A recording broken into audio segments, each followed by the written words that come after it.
And now it's time for The Late Show with your host, PattyJack. How's it going, everyone? I'm that socially awkward gamer you probably forgot existed. Welcome to The Late Night Show with PattyJack. Have I settled on that name yet? I don't really know. Joining me today is someone that you probably don't know because this is the first time he's ever been on my channel, unless you've been following me for a few different years. And that includes going all the way back into Necessary Gaming. Would you like to introduce yourself, good sir? Definitely. Hello, everyone. My name is Josh, or MrElephante. I used to have the 222 at the end, but I'm trying to break off on that. But as Mr. PattyJack has said as well, we have a history with NG, with Necessary Gaming. All right, and to give a little bit of background on that, so a few years ago, back in like 2012, when I was trying to get my initial YouTube partnership, partnerships were a big thing back then, all right? So if you could get a partnership that was like a 60-40 split, that was amazing. That was what everyone was gunning for. And, I mean, nowadays everyone and the grandma has a partnership. But if you could get on with like one of these MCN networks, you could. So the network that me and Elephante ended up joining with was Necessary Gaming. And it was a subsidiary of Viso BBTV. Eventually, it fell through, and we're going to get into a little bit of talk about MCN networks and stuff as we go through this podcast. So, actually, quick question. Are you still partnered into your original contract? That's actually, I'm glad you brought that up because I am. It's sort of the backfall of signing contracts and things when you're young and you have really no grasp of how bad or how powerful they can be. I am, well, my YouTube channel, it's currently locked in for... Yeah, let's not go into contract specifics just because... Oh, good point. Well, I am locked in for a good while, let's just say. So I am still in it. I'm definitely still in it. And, I mean, Viso isn't too bad. Oh, yeah, Viso BBTV has been fantastic. The nice thing was we originally signed in through Necessary Gaming, which was subsequently through Viso and BBTV, but now that NG is gone, we're kind of just with the BBTV end, and they've been really accommodating to us as well. Even down to now I have access to a ton of new music with like Epidemic Sound and everything. It's like fantastic. Yeah. Have you used any of that? I've actually tried Epidemic Sound. It's pretty good, but a lot of it is very focused on EDM form. I mean, which makes sense. That's like the majority of the time that's used. To be honest, actually, I've been kind of branching out, just using it like just general royalty-free music. Like IAmPattyJack and everything. Exactly. IAmPattyJack is a good standby, except you hear that like same elevator music on everyone's YouTube channel. I swear. Yeah, exactly. So you have to find like the nice ones that are like really hidden, or just get lucky with finding one like just random YouTube videos that are not claimed. Yeah. Okay. So let's go back into NG for a little bit, because you and me were both kind of pseudo staff members in it. What were you doing in it again? It's been a long time. This is the first time I've talked to you in years, man. No, yeah, same here, man. It's been a while since I've actually had to really think about it, because I mean, at first I was brought in as they had like the whole directorship, which I think Machinima had like the concept of directorship, which led into partnership too. But I was brought in there, and originally I wanted to do like horror games. I mean, that was like PewDiePie time, so I'm kind of a little embarrassed about that. Everyone did it. I did it. Yeah, everyone got one of those videos, man. Just hiding somewhere just to be shown again. But as time grew on, we kind of stuck around as being one of the originals, like kind of like, the original staffers, original directors. It slowly morphed into like staffership. In fact, I think towards the end, which kind of stinks, if you actually go right to the NG page on YouTube, I was hub manager. Yeah, you're in like one of their last videos or something. Yeah, it was like I hate going to the channel now just to see that like my face is there, and like it's kind of weird. It's like I don't want people to like look up MrElephante and they'll find NG videos. That's the weird thing. Like if you look up my name on YouTube, the first videos you'll find is Necessary Gaming videos because they have my name in the title, right? That's Right. totally fine. I'm proud of the time I spent there, but it's like, can I get like my own channel videos? Maybe I'll just like throw my name at the start of all my videos for a month to counteract that. True, true. Yeah, and I mean, I'm not saying that it was a terrible experience. Like, NG has definitely helped me grow. Like, it really has, like, in terms of like my techniques, what I know works in terms of like the content I want to create, or how I want to edit, my editing style. But I mean, there's always going to be those little things where you're like, I wish my face wasn't on there. But it is what it is. Well, that's a really cool thing, though, because through that network, I myself met people that I still talk to this day, right? Yourself included. I mean, we just got back in contact, but people like there's tons of other people and directors that I still talk to every now and then, and it really just shows how a network like that can really like start your not just YouTube career, but kind of like your social career as well. Right, yeah, totally. Yeah, I get that same vibe. Like, I mean, before then, I felt, I mean, it's kind of cheesy to say, but like, you feel kind of lost. You're like, oh, there's all these people that make all these different types of content that's similar to mine. Yeah. How am I going to break out? How am I going to like get noticed or talk to people? And NG definitely helped out with that. It facilitated a pathway for us to all talk and mingle. Yeah, it definitely didn't. It kind of helped that I was in high school too, and I was like obsessed with machinima. At that point, I was like, Yeah. hey, I need to be doing all the things that these guys are doing. And Necessary Gaming really gave me the opportunity to do that. I got in on like the third directorship round, I think. I wasn't like one of the originals, but I definitely like got in there pretty early. And they gave us the opportunity like to make a video a week for the channel or whatever. We could make our own series and stuff, just like you'd see on Machinima. And it was amazing and fantastic. And like that channel did have at least 40,000 subscribers. At one point we were getting like several thousand views on each video, and that was great. That was probably the high point of people like noticing me and knowing who I was. I had fans. Yeah. Fans are great. They're fantastic. Definitely. Yeah, I think I was also one of the earlier rounds too. Like April, May. Yeah, I remember you were like a couple months after me. Yeah, something like that. Yeah, so I wasn't obviously the super original folks, but I mean, not a lot of people stuck around either. But yeah, well, the thing with those networks is people come and go all the time and everything. People get different positions every week. I think I was in charge of like at least 3 or 4 different things when I was there. There was a lot of stuff. So yeah, other than the videos on there, what else did you do for? You said you were the hub manager? Right. So towards the end, we started doing. I was trying to bring back essentially the directorship and partner program, but what made it tough about it too was, I mean, like kind of like what you mentioned. Back then, it was easier to, or it was harder to get some sort of partnership, some sort of like deal, a real even like partnership. Exactly, something that was like actually contract and you actually get money. And now it's almost like it was too easy. It's too easy to get one as long as you make, a steady flow of content. So there wasn't really a need to create this sort of director partnership.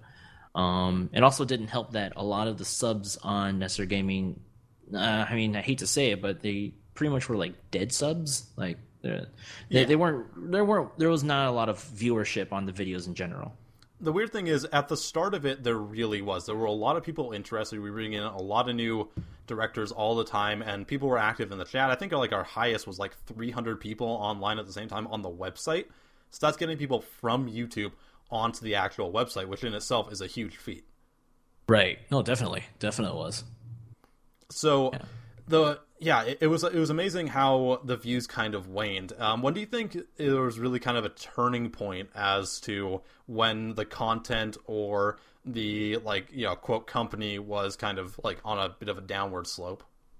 Well, I mean, I don't want to go into the super nitty gritty because it is also kind of like heavy also on those talks, because there's a lot of people on there. Some of them I haven't heard of from since, but like I think the biggest hit that we took was trying to create our own hub networks. Like we had the Necessary Quest, Necessary Warriors. That's literally the time where we started trying to break people off. But the problem with that is that we didn't have enough people in the first place, right? Yeah, exactly. Yeah, exactly. Everyone said I was wrong. What are you saying? I'm kidding. I'm totally kidding. It was, yeah, I was, when that happened, I was definitely one of the big vocal people that said, no, this is dumb. Everyone is going to this one channel. That's where all our exposure is. This is coming back to me. I think I remember we had like a huge staff chat, and Oh, I think yeah. I remember you, me, and like I think a few other people were like, this is not really going to be good. And then they signed like 7 people into different like hub positions and everything, like one person for each one, and it just kind of they tried to do like the Machinima Respawn, Machinima Realm, and all those channels type of thing, but it wasn't big enough. The content wasn't there. People started missing their deadlines, and that's really when it like starts to fall. As soon as those video deadlines start to not be coming in, that's when everything goes to hell. And Yeah. I know that from personal experience. I've tried to start my own network as well. It is hard to get people to actually make the videos. It is really difficult, and that failed after a month. Oh man, I've thought about doing it too, but like I've never actually Don't do it. tried to pull. Don't do it. Yeah, I think I might not anymore. Well, there's so many now too, right? I mean, I still get like at least 2 or 3 times a week. I get networks trying to like be, hey, we'll give you a 95% revenue share. I'm like, oh, I got one of those today. There was a network that contacted me and said, hey, we'll give you 95%. I'm like, now that seems too good to be true. I was What like, else is okay, going on? tell me show me your biggest partners. Like, who are the biggest guys in your network? And the top 2 were prank channels. Oh boy. And I was like, nope. Nope. It was like, it wasn't even just a prank channel. It was that prank channel that it was one of those prank channels that do like the suicide bombing pranks. Oh my god. Like, yeah.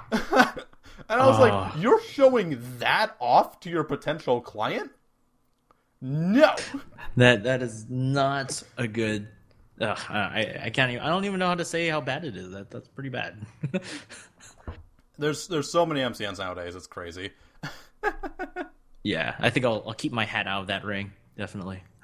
Yeah, and so I left Necessary Gaming in 2013, I think, like early 2013. I was there for like a year and a half. I ended up doing the promotional management for a while. It was actually really cool because I got to work with like actual game developers and like produce custom content for them and everything, get in contact with businesses.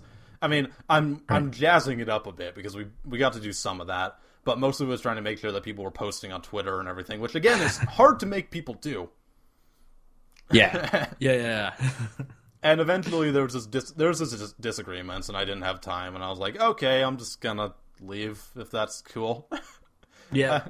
And to be like, I kind of just like snuck out the back door. I didn't make like a video on my channel or anything. I didn't even do like a post on the forum. I just kind of like disappeared. Right. Yeah. No, I kind of remember that in the sense where like I was like, huh, where's Patty? Oh well, I guess we'll. And you know, like I wouldn't even had a chance to really think about it too much because the next thing was like, you know, like CEO and everyone else like scrambles to try to find your replacement. It almost felt like kind of like a funnel. Like everyone, like as the group slowly gets smaller and smaller, everyone just tried to wear too many hats. And Well, yeah, like people were leaving by that point already. It was crazy. Yeah, exactly. So that was a major downfall there. But, you know, at the end of the day, I'm happy that I did it because I got a lot of insight in how these types of networks work. It really helped me with my content quality-wise. I learned a lot from a lot of different people. I met people through there I still talk to, yourself included. Other guys like Hangman for Hire. You know, all these people that I would consider to be, like, ones that benefited my career, not just in YouTube, but outside of it as well. I mean, if I wasn't in Necessary Gaming, I probably wouldn't be going to college like I am right now. I wouldn't be taking like this broadcasting course and everything because I wouldn't have got anywhere close to where I am at on YouTube yet. And I would have been like, well, this is dumb. I'm going to keep working in a grocery store. Right. No, I completely agree. My job is, I mean, technically like, it's like tech support on a higher level. Yeah. So a lot of it too. I mean, I guess I suppose I fall into the typical category of the introvert, very timid speaker. And YouTube and creating content on Necessary Gaming and doing all that stuff kind of helped me break out of that shell. It helped me like enunciate, helped me speak better. Probably is a better. I can talk really good, I Mom. can talk good, and the words out of my mouth sound nice. Have you seen Ridiculous 6? No, I have not. Okay, Yet. it's not that bad. And Really? I say that as someone who hates Adam Sandler, but it's not that bad. Adam Sandler's character is terrible, but Taylor Lautner saves that movie. Wow, really? That movie made me a believer in Taylor Lautner's career in terrible movies. He put his heart and soul into that performance. So I recommend you go check it out just for him. And for Harley from Lost. Oh, dang. All right, I'm making a note of that. About to watch Break out the pen and paper. Movie. Exactly. So, yeah. Ridiculous shilling for Ridiculous 6. Ching. Wait, that's not how it works. I wish it did. Okay, we're going to take a quick break here. I have some brand new commercials sprinkled in with some old commercials because I'm extremely lazy. So I hope you guys enjoy, and we will be back in a little bit. I just stumbled over my exit. No, my life is terrible. We won't be back, I'm just kidding. Did you know I have a Steam group? Probably not, because there's only 19 people in it. Jerks. Check out The Socially Awkward Gamer on Steam for access to forums, questions, video updates, Steam Curator, open lobbies, and more. Head on over to steamcommunity.com/group/The Socially Awkward Gamer. Link in the description. Go do it. Oh yeah! Patty, you have such amazing style. Where do you get it all? Well, as you may have noticed, I'm constantly decked out in my own shirts because it makes me feel better about myself. You can feel better about yourself too by ordering my merchandise at awkwardapparel.spreadshirt.com. We've got t-shirts, hoodies, mugs, phone cases, buttons, coasters, and more. I'm wearing it all right now. How do you wear a coaster? No questions! Just go to awkwardapparel.spreadshirt.com today. Connect with me outside of YouTube. I mean, like, get in contact with me, not some sort of spiritual connection that we share on an intimate level or something. I need an adult. But for reals, you can follow me on Twitter, Facebook, Instagram, SoundCloud, Steam, and more. Links to all those in the description, so I highly recommend you go check it out right now. Do it. You should do it. Go do it. Do it right now. The podcast ain't going back till you do it. Go do it. You should do it. Do it. Go do it right now. Do it. Do it. Do you hate cats? PattyJack does. No kidding, that's a bad kid! That's why when you subscribe to IAmPattyJack, you are guaranteed a 100% cat-free zone. Don't let those feline get you down. Subscribe to IAmPattyJack today and show them who's boss. Because cats are assholes. Play me off, keyboard cat.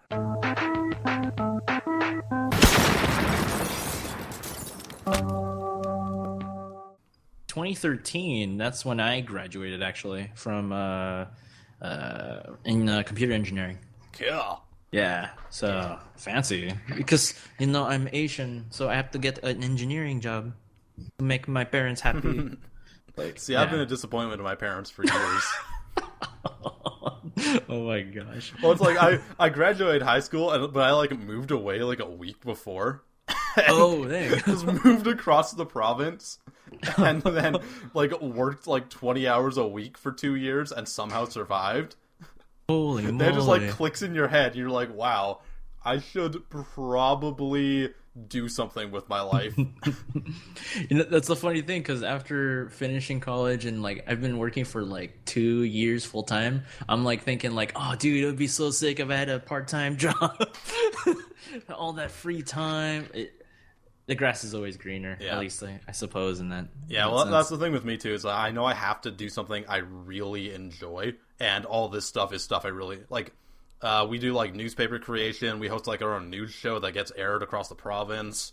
We do a ton of really cool things. Online radio and everything. So I have my practicum lined up at a radio station in the summer and everything. So it's gonna be pretty baller. Nice. But if I didn't enjoy it, I would I would absolutely be saying like, oh, I just want a little part-time job so I can do whatever I want, do YouTube. But honestly, this course has done nothing but help it. For real. Nice, dude. That's awesome. Okay. So, are you like a sophomore? Junior? Okay, it's only this course is only 2 years, so I don't really know how to scale that. Oh, okay. So that'd be like, okay, I get you. It's a college practical course, right? So we don't do book work. It's all like actually being on the radio and stuff, or like actually making newspapers. Like I work in the college newspaper and everything. Oh, gotcha. Okay. Yeah. So after these 2 years, I get the diploma, and then if I want to, I can go for my degree. But I'd have to transfer over to one of the universities around here. Gotcha. But Okay, so I don't know if I'll need to do that, because I kind of just want a job in the industry. right. I'd like to pay off my loans, and maybe I'll go back after, I don't know. It works. I mean, like, I know a lot of folks will be like, "Oh, you should stay college only, or do the 4 years." But like, my brother did exactly the same thing you're doing, and like, he's making the same amount of money that any person from that graduated would do. Like, it really didn't matter. Yeah, and it's all about like your practical skills and everything, right? Because Yeah. I mean, walking into here, I had like 4 years of like quote YouTube experience, Right. and that experience is just like, oh, I made videos on the internet, but I also did like hockey commentating and broadcasting stuff in high school. It's like all these skills transferred over, so it kind of gave me like a big boost on my resume and everything going into it. So I'm pretty hopeful that I'll just be able to kind of coast along, do my own thing. Rooting for you, man. Nice. That's awesome. Yeah. Okay, so I don't know whether I should include that in the podcast or not. Well, you're feel free, dude. Okay, you know what? free. Screw it. We came back from break like 5 minutes ago. This was not planned to be part of the podcast. This entire thing wasn't, but it is now. Yay! Works. Okay, so we're gonna move on to actually talking about some video games, because we haven't even done that at all yet. Yeah. All right, so what have you been playing lately? Tell me about your video game life. My video game life, and then you had the music in the background. No, I am a first-person shooter console gamer, which is, I mean, wow, that's really amazing, Elephante. That's a really original. No, I play a lot of You make Call of Duty videos. I do. Hey guys, I'm gonna throw my tomahawk across the map. Look at this, it's so thick. Oh my god, don't forget to like and subscribe. Blah, blah, blah, blah, blah, blah, blah, blah.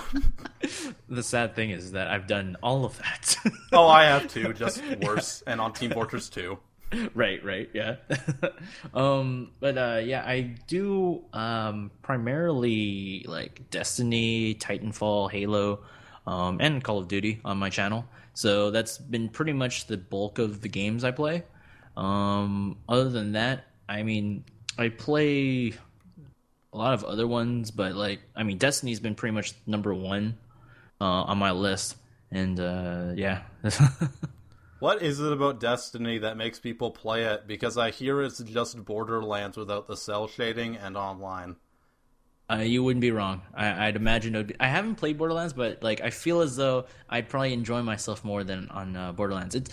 I think it's like, I mean, Bungie's first attempt at like a first-person shooter with like RPG elements and that kind of MMO. It's like, it's trying to blend between whole first-person shooters and that world of MMO. It's the MMO version of flag football. Yeah, that's actually pretty good. No tackles allowed. Analogy. Yeah, there's a lot of things that was like missing from it. People, I mean, their API was open enough so that people can like create apps and stuff for it. But that being said, like, I feel as though people can create apps. Yeah, so there's been lots of like apps for it. Like, I mean, in the game, there's like light level, like, there's public events where they like happen on like sort of a clockwork schedule on the different planets that you visit in the game. And somebody created an app where it would let you know, here's the estimated time that the next public event will occur. So then people would hang out in these particular locations and literally just wait until the next event would occur. That's kind of weird and crazy. I don't know how I feel about that. Yeah, I mean, I figure in my head now. Let me kind of go back here and say that I've really never played MMOs or got into that sort of world of MMOs. So jumping into Destiny was one, a really amazing thing, and two, a horrifying thing looking at it as like a post-mortem sort of thing, because I spent probably the most time I've ever had on a game. I'm not like, I saw your video, your top videos, and you had like a lot of time clocked in on Skyrim, and like for me, like I only clocked in like 300 something on Destiny, but for me, for that like amount of time on a first person shooter, it sounded mind blowing to me. Hey, 300 hours is nothing to scoff at. That's what I have in like Battlefield 3 as well, and I love that game. Oh, there you go. Yeah, exactly. So it's like it's something where it's like when I found out about it, I'm like, holy crap, I've wasted that much time on it. And like my list of games that are in my queue of like I will get to has been like actually about this time last year is when I jumped onto Destiny, and right about now is about the time I'm kind of hopping off that train. All aboard the Destiny train. Okay, viewers and listeners aren't going to get this, but in my TeamSpeak that we're recording this in, there's a Thomas the Tank Engine. And it just made me laugh when you said trains. I was staring right at that when you said that. I'm like, huh. Trains. That's how accurate. And yeah. Oh, by the way, never click on the banner. Uh-oh. But my hand, it's getting close. No, I was kidding. Yeah, okay. Yeah, no, you're not. You can have a very bad time if you do that. Okay, so you raised a good point earlier, actually. Do you think that part of the reason you really have been playing Destiny so much, and the reason that other people might be, especially the people that are playing on consoles, is because it has those MMO qualities that might still feel like fresh to people that may not have had the exposure to it before? I strongly think so. Like, I mean, if a lot of people fall into my hat where they haven't really played a lot of that, they're like, oh yeah, I play Halo, I play Call of Duty. Oh, what's this, Destiny? Oh, let me try it out.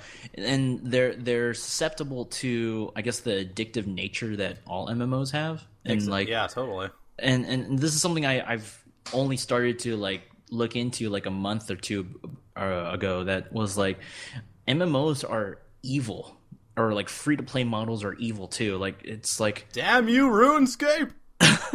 Right? Yeah, it's like, holy moly, like I can't believe that I could get sucked into it this badly. And like, I mean, I love the lore of the game. The game's storyline and everything is like really deep and really interesting to me. But at the same time, a lot of the things that keeps me coming back is like repetition of repeated. Like it's so bad. Like I will play a mission, and then I'll play the mission again with stronger enemies, and then I'll play the mission again with difficulty ratings like kind of like the skulls in Halo. Yeah.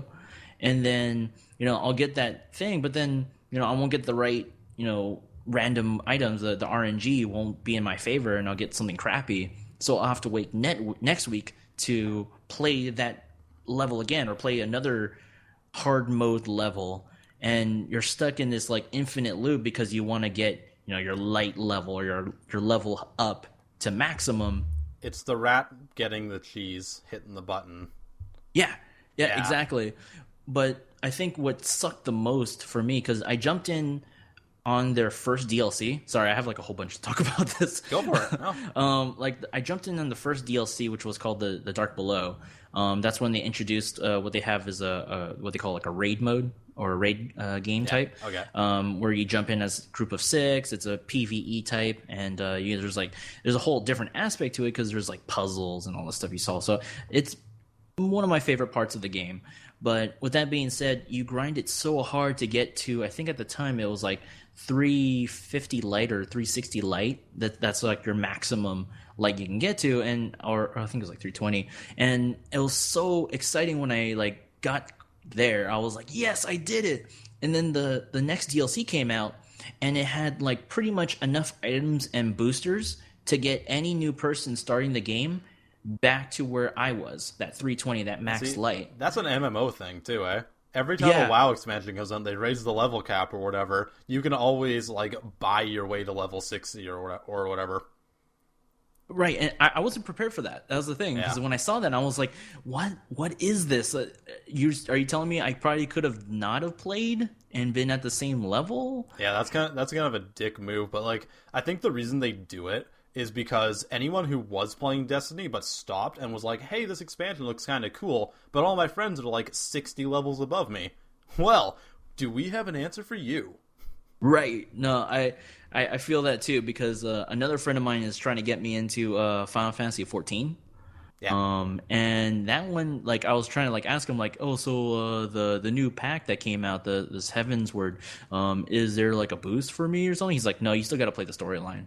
And I was like, oh, interesting. That's like completely opposite of Destiny. Like Destiny can you can pretty much almost jump right in, but in like Final Fantasy 14, you had to play like, I don't know, like 50 at least hours of Such a Japanese storyline thing to do as well. Yeah, I know, right? Like they would be like, "No, you read every single text box in this MMO, and then you get to play with your friend." Yeah, exactly. And all the while, my friend's like doing like the hardest, game modes in the entire Final Fantasy 14, and I'm just like running around, barely understanding how to like attack an enemy. And then you'll get to his level, and then he'll be like, "Yeah, I stopped playing that game." Yeah, and I'm like, oh well, all right, cool. It's happened to everyone, I swear. Yeah, so it worked out for me for jumping into Destiny because, obviously, because Bungie, I love Halo, but also we were all pretty low level at the time, so we all kind of grinded together, which made it fun. And I'm not gonna say that those 300 plus hours of Destiny was completely wasted. It was fun to play the game with friends. I think I've had probably the most fun experience I've had in a long time in like a multiplayer type of game like that. With that being said, though, it also hurts to think about how much of that time could have been maybe optimized, or what have you. Yeah, I don't know. With MMOs and stuff, it is always about like how much fun you're having playing with other people. I find they're very seldomly I'll really enjoy playing one by myself. It goes into like plant side too and everything, like being part of like that big platoon and like, oh, you're all working together and accomplishing things, but really, you're not. When you just wasted your entire night talking to people from Laredo. Right, exactly.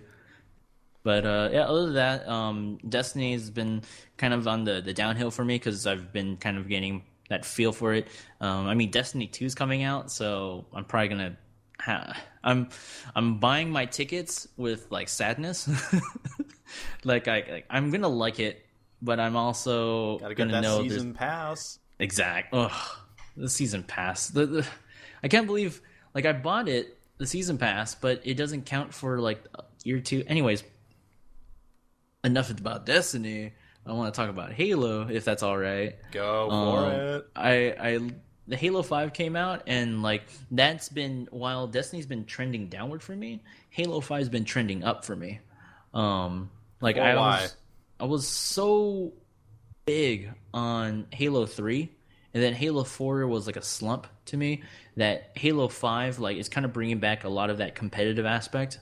I feel like every time I play a PvP match in Halo, I feel like I'm actually earning something, or I'm learning or getting new skills. Whereas something like Call of Duty or Halo or Destiny, I should say, I feel cheated because so and so the enemy used a cheap gun or insert power up here. Whereas Halo, it's they had better map control, or they just had better one-on-one shooting skills than me, so I need to get better. And that was something I always thought was missing from Destiny and from Call of Duty, is that it's at the bottom line, there's other factors than just your skill that kind of plays into it. I don't know if you run into that too with your games. Well, I used to play a bit of Halo back in the day when I used to go to my friend's house all the time and play Halo 3, and I definitely get what you're saying.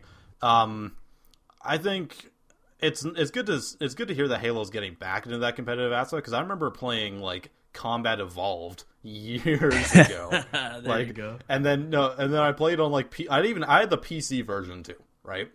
And right. The people's skill levels on that were insane. The sniper fights you'd have on Blood Gulch, man. Oh my god! Holy hell. You say sniper and blood gulch, it's like, ugh. And I'd imagine of all things PC, you're gonna get like the craziest, like I don't know. I bet the skill is like beyond like, console. There was no like quick scoping and no scope and trick shotting in that game. Everyone was super super serious about it. It was insane. Oh my gosh! And then you go into like one match, and it would be like, what was the corridor map in that game? I can't remember. I think I'm, like, longest. I think longest. Oh, there you go. Yeah, longest. Yeah. So then there'd be like the 2 servers online that were all rocket launchers or all shotguns on longest, and you would just spend hours running across that map trying to dodge the rockets as they would fly at you. Oh my gosh! Best thing in my life. Best thing ever. There it is. Yeah, and like Halo 5, it also brought back like I feel the custom games and like the Forge mode where you kind of create your own thing. It's so like it's way more robust than it was before. Like I've seen people create like pretty much Rocket League in Halo 5. Yeah, I saw the video of that. That was awesome. Yeah, I was like, what? How? Okay, where can I download this? It's like Griffball, but the evolved version. Griffball evolved. Oh man. Okay, have you been playing anything else interesting? Well, kind of out of left field, I actually played this game called Adventures of Pip. Never heard of it. Yeah, it was like an indie game, I think, that kind of got its chance to... it was on Kickstarter. It was a Kickstarter project that got onto PC, got onto Steam, and then it made its way to consoles just recently. Actually, it's kind of funny. It kind of ties into what we were talking about earlier. Bunny Pop Pop from NG. Yeah, Bunny. Bunny. He moved when he moved on to Bega Games. Yeah. I kind of joined with him in terms of like writing articles and reviews for games. And one of the games was this game, The Adventures of Pip, which is it's like a side-scrolling, kind of like a 2D platformer, kind of like Metroid-ish game. But the concept was that you're a single pixel in this world of like games where there's people made of low resolution and high resolution. So like you're like practically a square, and then there's like 8-bit people, there's like 16-bit people, there's like 32-bit people, and there's this like evil queen that decides to kidnap the princess and decides to try to make everybody one single resolution. This sounds like Kickstarter the game. Yeah. Metroidvania inspired 2D pixel art platformer. How do we make a successful Kickstarter? Metroid, Castlevania, something about pixels. All right, wait for the money to roll in. But no, the game was really interesting because you blend, like, after a while you get power-ups to turn yourself from no longer a square to like an 8-bit version of you, and then into the high-res version of you. And like each one had its bigger versions of the square. That would be terrible. It's just a high resolution of a cube. High res pixels. I love it. 10 out of 10. Where's my wallet? I can't throw it hard enough at the screen. But like it was like kind of like this different balance where you had to like jump between the different like resolutions of yourself in order to get past the puzzles. And I finally finished it like a few days ago, which it's not going to be as like super satisfying as like other games, but this one was enough to make me like, oh, that was a fun playthrough. Hey, power to you. I don't think I've ever finished like a platformer ever. I get like super angry at the third level and just stop every time. Man. No. Okay, no. Super Mario Galaxy. That was my jam. Beat that. That's it. Oh, okay. Nice. That's the only one ever.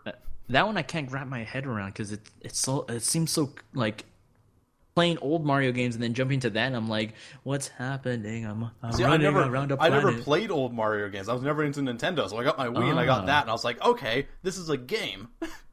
I never had that. I was never thinking like, this is wrong. This is not the Mario I know.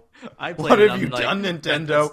That was my mentality. I'm like, what's going on? I'm running around a planet. I don't know. I stopped playing Mario at the Mario 64, which is terrible because Mario 64 is an awesome game. I didn't even have I never played that game. The first console I ever had was a PS2. Ah, gotcha. Like the second half, so I had the slim version. Ooh, fancy. My parents were so anti video games.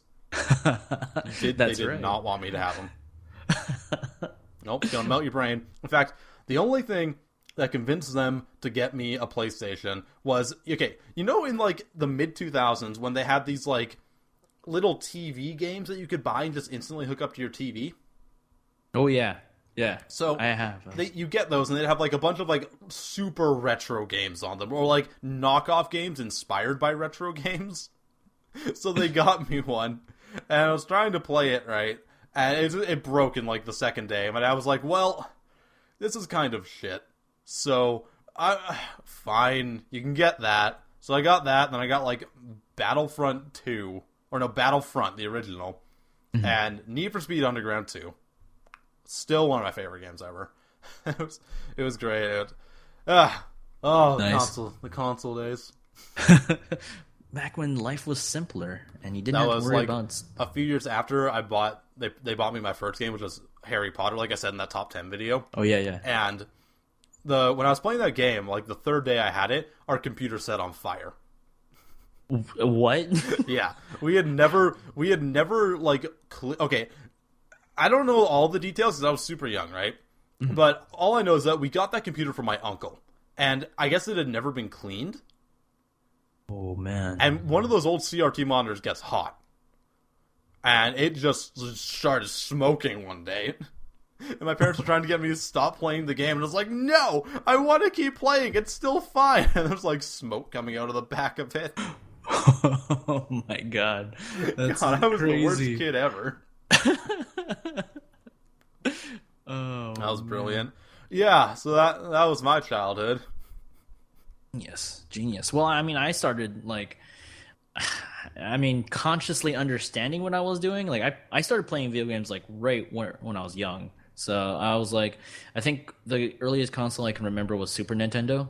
I have one of those now. Hey, that's all that matters, dude. That's all that matters. So I got a Super Nintendo, and then I like jumped towards Sony. So I had like a PS1 and then a PS2. Yeah. And then like the rest of that direction. But yeah, Super Nintendo, like I had like Mario, I had like Yoshi's Island, which is like my like number one. Like if I made a top 10 list, I think that would be like, it has to be like top 3. I played Yoshi's Island when I was super young. Whenever I go to my aunt's house, she has Super Nintendo down in her basement. And I'd sit there and play that the entire time. Yeah. Then throw a fit and throw my Bionicles. Ooh, Bionicles. Yeah, there's an old one. Damn.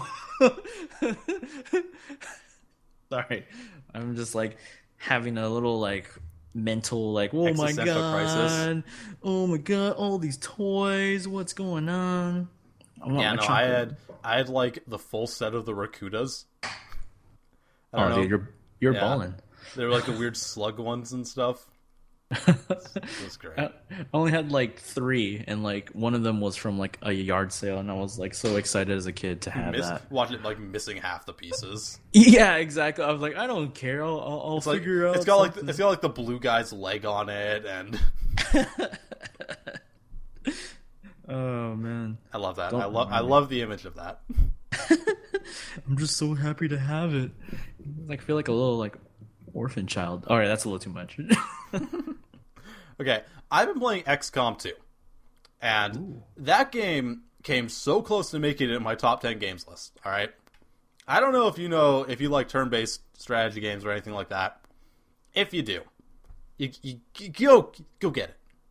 All right, it's so baller. Now there are issues with it. All right, the optimization isn't that great. There's a lot of weird things that go on with like some of the bigger aliens, like clipping through walls and ceilings and stuff. But the load times are terrible as well. But overall, the game's awesome. It's got that really nice tactical feel. It's taken the old one, it's polished up the whole thing, and now I'm geared enough for my second playthrough of it that I might even like record or stream or something. It's baller. The mods are out for it now, and I'm gonna say right now, every developer needs to let mods go into their single-player game. It's a single-player game. Why wouldn't you? There's no risk of hacking. There's no risk of any of this. And you're extending the shelf life of your game. It grows the fan base. I mean, look at like the popularity of any of the Elder Scrolls games, pretty much, or Fallout. No, I'm still downloading Skyrim mods to this day, and like just like even some of the mods are already out for XCOM too. I mean, I've probably downloaded at least 9 extra classes to the game. Like that right there adds so much more content, and there's gonna be so much more coming in. You know, there's been fixes to load times and to like freezes after turns go and everything. It's the amount of content that modders are creating for that game right now is fantastic, and I can see myself playing it for like years to come at this point. Oh man, that's awesome! All right, yeah. Like, I don't know if you have a gaming PC because I think it's only on a console. I mean, it's only on PC. Sorry, complete other spectrum. I PC game. I have some of the stuff there. I've and when you mentioned like turn-based content or turn-based, oh man. Tactical turn-based strategy. Oh, I'm sorry. I don't know. I just put words together and hope they work. So right. It sounds so right. It reminded me of like Fire Emblem. Or like handheld gaming. I don't know. Oh, okay. It's 0%. It's also turn-based. I saw someone like live streaming XCOM before, and I was like, that's immediately what I thought of, and I was like, oh, I could totally see myself getting into this. Yeah, like I've never been super into turn-based games. I mean, there's certain ones. I like Age of Wonders, because that's like a Civilization style. But when you go into the actual battles, it's all like a turn-based thing. So I really like that. But XCOM Enemy Unknown never really grabbed me, and I think that was mostly due to the lack of polish on the game. So XCOM 2 just polished the whole thing up, and it just makes it super fun to play. And I love the idea that I can make all my friends and then watch them all die in the second mission. I made one friend, and he died in the 3rd turn of his first mission.